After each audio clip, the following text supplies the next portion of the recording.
Welcome to the Deep Dive, where we unpack the complex world of corporate strategy and finance for you. Today, we are really getting into a massive move in the global EV space.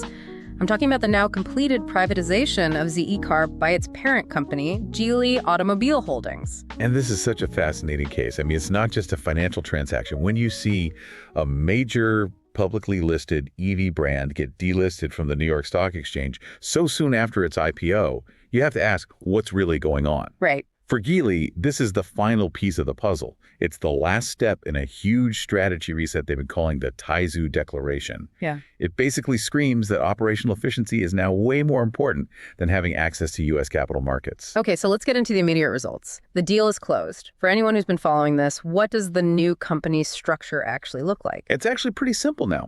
Zeekr merged with a Geely subsidiary called Keystone Mergersub Limited. So, boom. Zeekr is now an indirect, privately held, wholly owned subsidiary of Geely, full stop. And what happened on Wall Street? How quickly did they pull the plug? Oh, incredibly fast. Zeekr formally asked the NYSE to suspend trading of its American Depositary Shares, the ADSs, and that took effect on December 22nd, 2025. Almost immediately after that, Geely filed a Form 15F with the SEC. A Form 15F. Okay, for those of us who don't read SEC filings for fun, what does that actually do? Does it just silence everything at once? It's basically the off switch. Yeah. Filing a 15F is the formal way you voluntarily terminate your U.S. registration and all those reporting obligations that come with it. The key thing is those reporting duties are suspended immediately.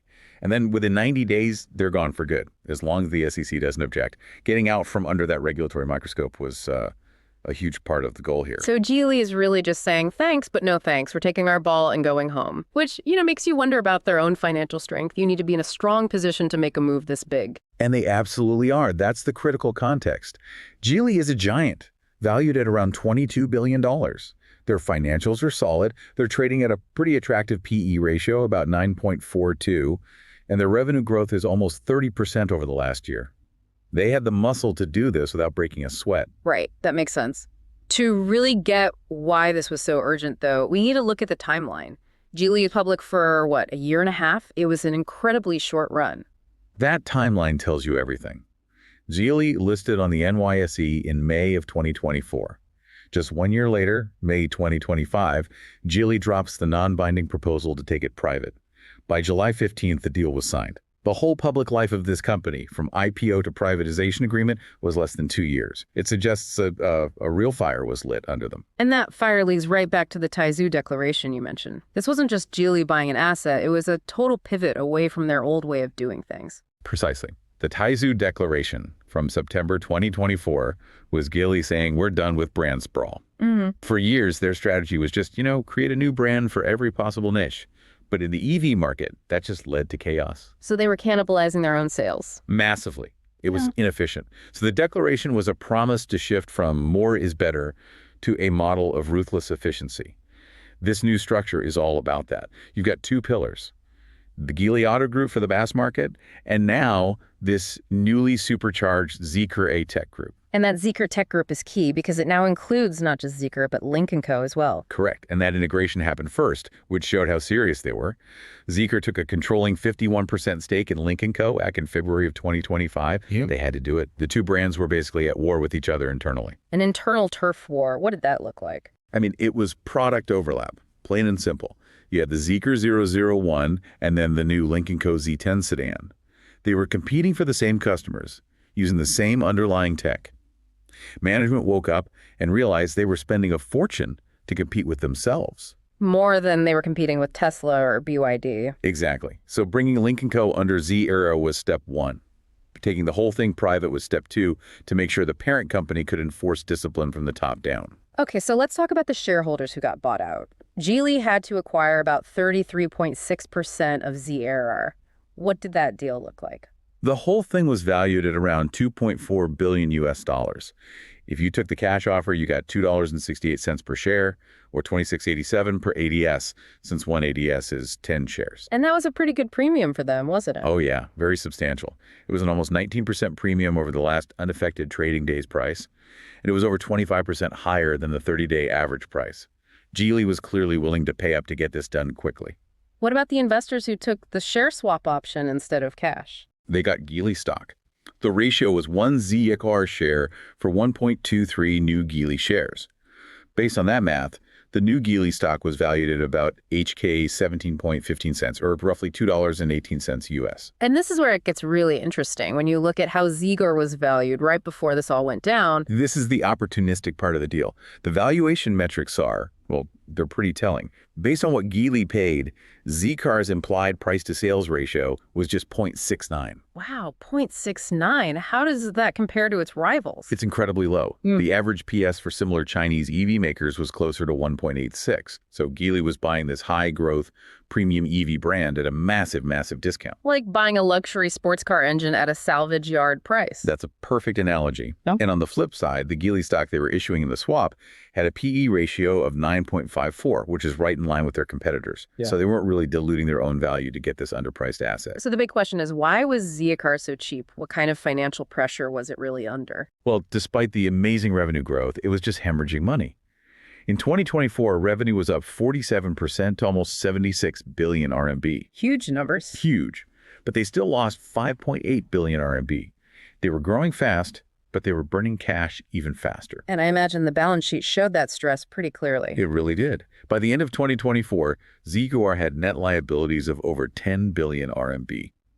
But the real kicker is the Altman Z-score. It was 0.21. Okay, can you break down the Z-score for us? What does 0.21 actually mean? Think of it like a smoke detector for bankruptcy. Anything below 1.8 is considered the distress zone. A score of 0.21 is like a 5-alarm fire. It basically suggests a very high probability of bankruptcy within 2 years if things didn't change.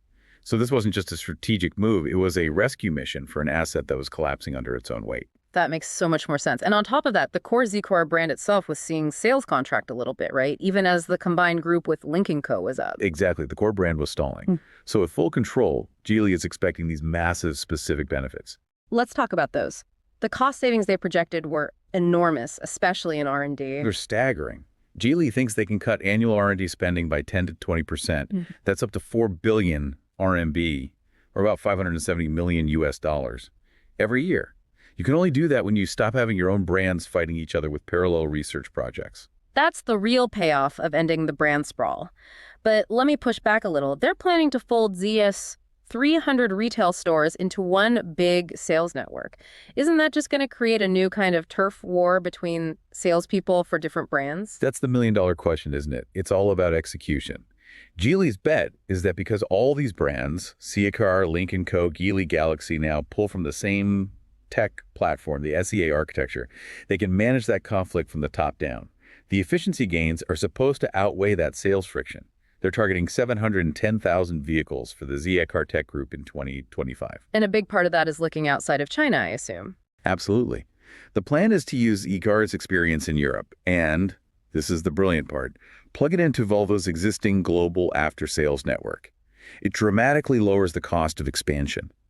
They're aiming for 50 export markets by 2026.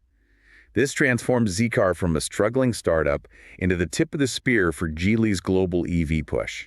Okay, let's zoom out. The macro picture. This is one of the fastest delistings of a major Chinese EV company we've ever seen.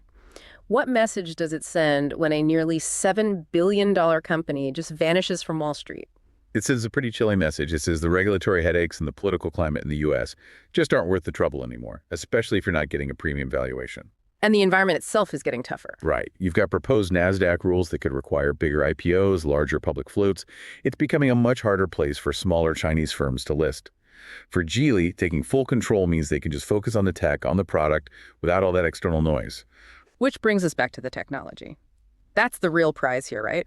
Full ownership means they can pour money into their core platforms without an internal Game of Thrones for budget. That is the ultimate advantage. They can now unify development of the SEA platform, of their 800-volt fast-charging tech, of their advanced driving systems. When you focus all your resources like that, you can innovate faster and cheaper than your rivals. It's a powerful combination. All right, it's time for that part of the deep dive that everyone waits for. We've gone through the facts, we've unpacked the strategy. Now we step into the world of the outrageously plausible. Exactly. This is where we explore what this all could mean for the market. And of course, just to be clear, This is for discussion purposes only. It is absolutely not financial advice. Do your own homework. This is not financial advice. With that said, given this aggressive consolidation by Geely, what's the trade pitch? Okay, the pitch is a relative value trade. You go long Geely, that's ticker 0175 on the Hong Kong Exchange, and you short an equivalent amount of market cap in a basket of legacy premium automakers. Think European, think Japanese, the ones who are really struggling to make the EV transition profitable. And what's the core rationale? Why that specific trade? Because the market is completely underestimating the impact of this cleanup. Geely just absorbed its best EV asset, Zeekr, at a fire sale valuation, that 0.69 PS ratio. The synergies are real. That $570 million a year in R&D savings, that goes straight to the bottom line or into faster development. They have fundamentally changed their cost structure. And they're turning those savings into a weapon for global expansion. Precisely.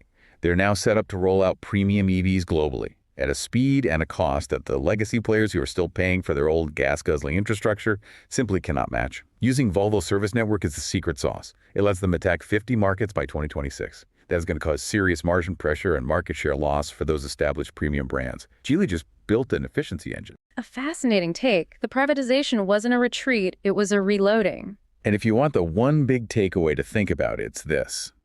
The Zeekr deal signals the EV market is entering a new phase. It's shifting from a game of raising capital to a game of ruthless integration and efficiency. Geely is proving that controlling your tech, controlling your costs, and maybe even hiding from the glare of Wall Street is now the key to winning the long game.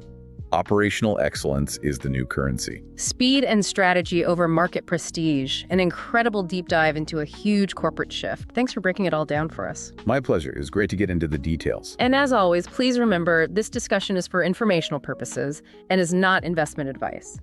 If you've got source material you want us to tackle, send it our way. We'll see you on the next deep dive.